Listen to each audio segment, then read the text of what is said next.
that you come to this place because you've been looking for something. Long time. You done Facebook for it. You done Snapchat that for it. You done left your resume in several inboxes looking. You done applied. You've been tried. You've been blue, and you are truly sick of searching what is a part of you. I understand. I understand. I twisted his locks, but now locks is on my wrist. I raised my fist to dismiss this shit. These blues just need to quit. Gotta get my mind on neutral. Damage is crucial. We pulled like loopholes. We rushed in like fools, though I fooled like fool's gold. But he told me he loved me. Called me Momu, it was funny. Mix the future with the money. Now the bitter with the honey. I reflect, better yet, I'm still turning through the page. I amaze at the way we pass by and not say, hello, how are you doing? You looking good. That's nice perfuming. Yes, you're maturing. But now we barely tune into concern for each other. Above all, you still my brother. Lesson taught by no other, best friend next to your mother. We shared all our potential. Our bonds used to be essential, but we fenced up the mental, so the plea is subsequential to the lesson that lies between verbal guns and knives. But I survived, but I survived. No codependency. No codependency. I survived, strive down to the melanin in me. No codependency. No codependency. I survived, strive down to the melanin.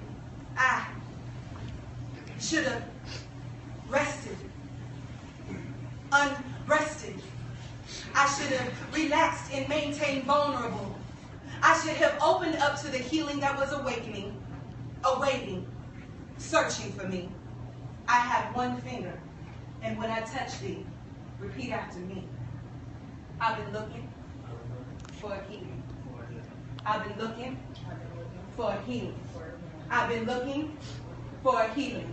Repeat it. I've been looking for a healing. I've been looking for a healing. I've been looking for a healing. It doesn't matter what shape, what deity, what form, what fashion, what ass shaking. Whatever it is that takes your attention to the ascension is what I'm talking about. We have all been looking for a healing.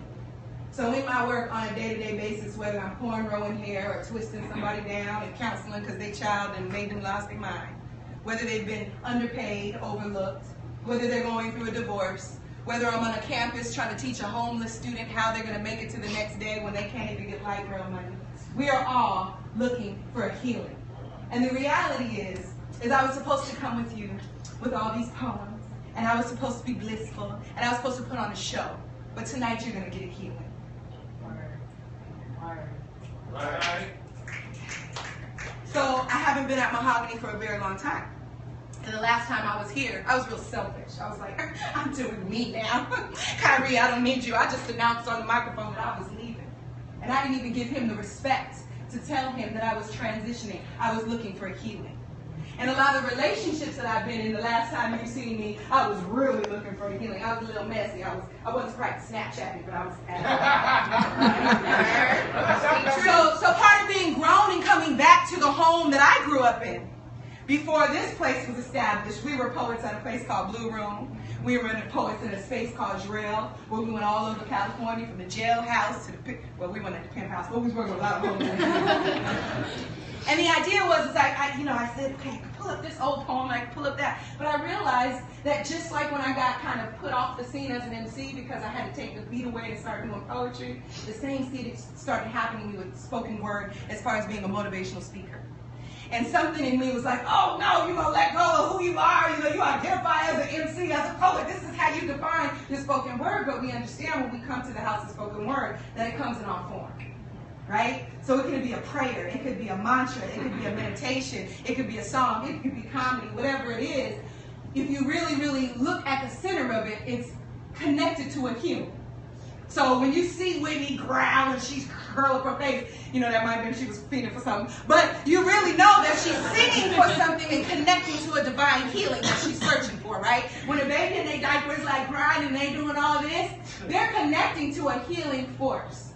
And so what I want to offer to you and remind you is that we don't just come here for the snaps. We don't come here just for the slams. We come because this is a poetic playground for our healing.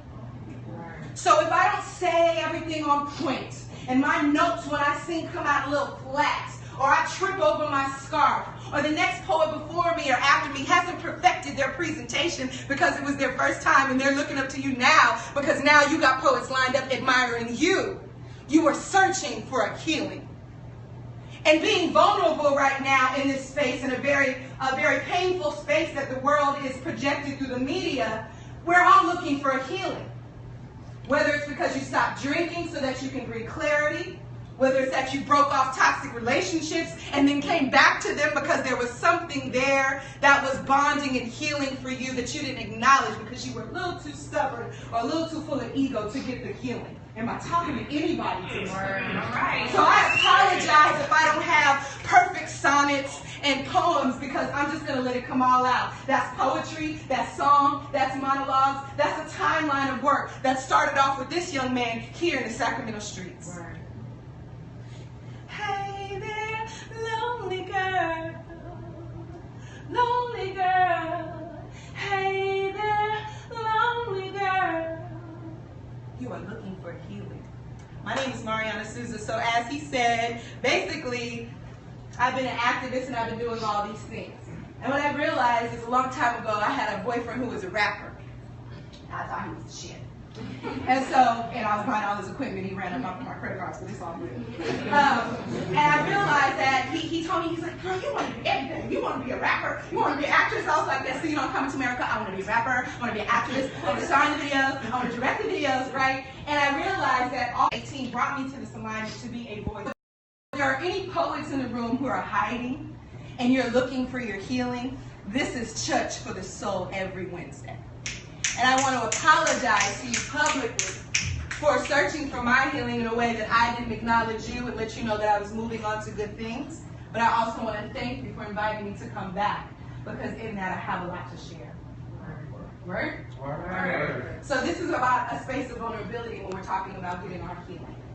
And a lot of the times we don't identify what that healing process is because we have these ideas of what it looks like. How fine he or she should be, what job package that should come in, does it have that 401k? We have this concept of the resource that we're going to gain through it.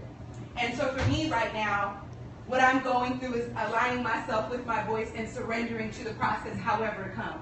So if it comes like rapping, ain't been no bippity boppity boo, probably as solid as your mama won't hurt you. But if you did it, oh, look up, you did it. Challenge me, then the side will spit it. Baby, come get it. Your Royal Highness pleasure in this rapture that I'm giving. Goose and knuckle ruffle, all my children's gon' get it, gon' get it. That's the thing that I'm talking about, is being seamless between understanding that I don't have to forsake being an MC just because I want to be a jazz singer.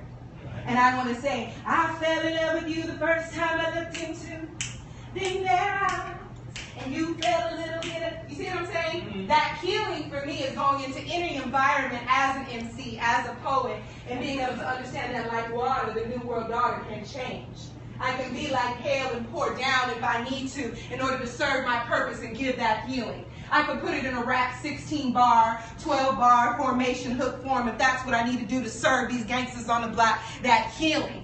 And that's what I want to remind you today. Even if you work in a cubicle and you're like, well, I ain't as creative as, inside. Look, his name is even epic and shit. When she walk her crowd, she'll swing and win. I can't compete with that. You're not supposed to compete when you're seeking your healing.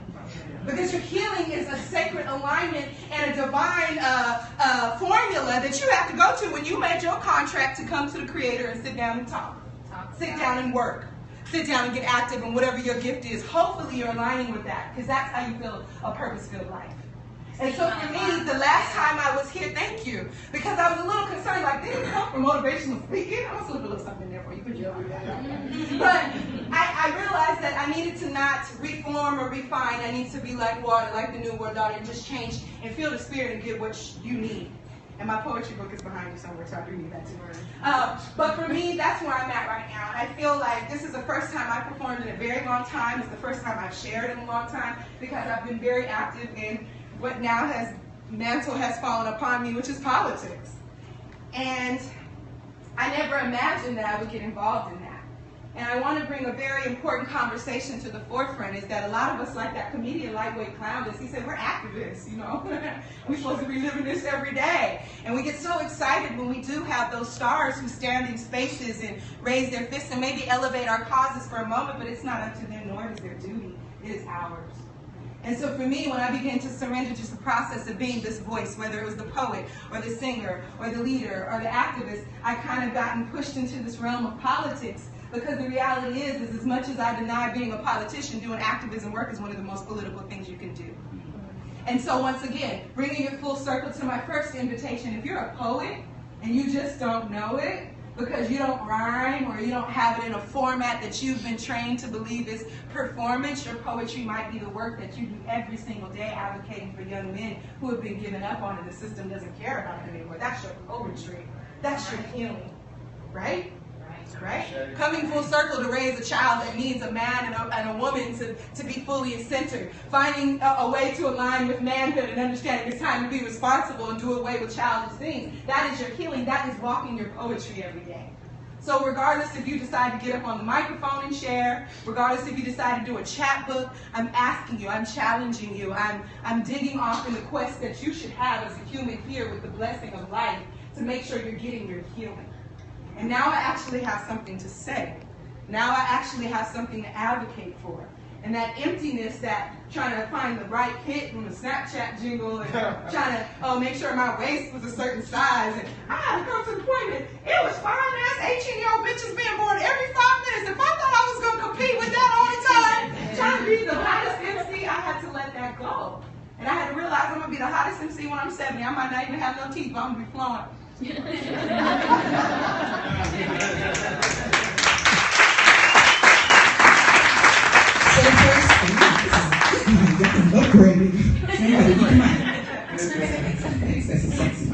So Black History Month is our history month. We obviously know that Black history is world history. And that binary of separating Black versus white is a big problem. Because if we truly understand celebrating Black history, you're just celebrating humanity. And the concept that at one time, all the continents were together. And mankind all lived together in the center. And as everything started to break away and spread, and the climates changed, our skin, our hair, everything else changed, but we all originated from the same motherland, right? So I think Meryl Streep the other day was on a show, and there's a lot of people bashing her because she actually said, you know, we're all African, right? So being an anthropology student in a class right now, technically she's right.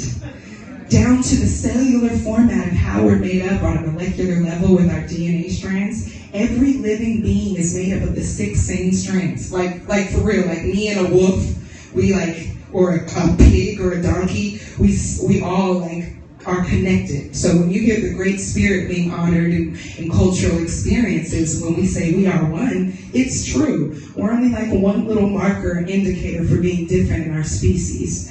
So I want to remind everybody that we're not celebrating Black history, we're celebrating human history. We're celebrating the history of humanity. And we really need to get away from that separation and binary of thinking one needs to be celebrated in a different way from the other. They all need to be celebrated because it makes us a human family.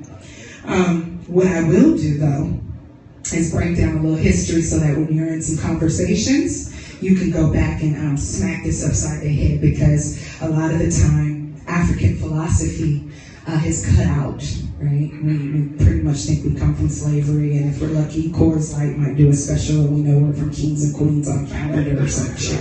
Remember those calendars in the 80s where your uncle had a calendar of half-naked white bitches on the wall, and they're like, we are kings, Black History Month, Coors Light. They're like the spoon, hey, big wooden spoon.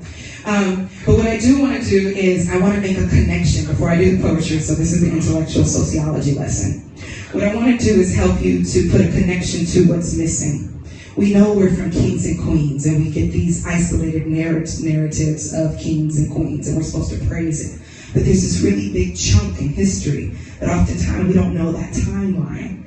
And because we don't know that timeline or that chunk, whoever has dominated during the time of colonialism, they get to write the books, right? So if you got the big guns and you beat everybody up, you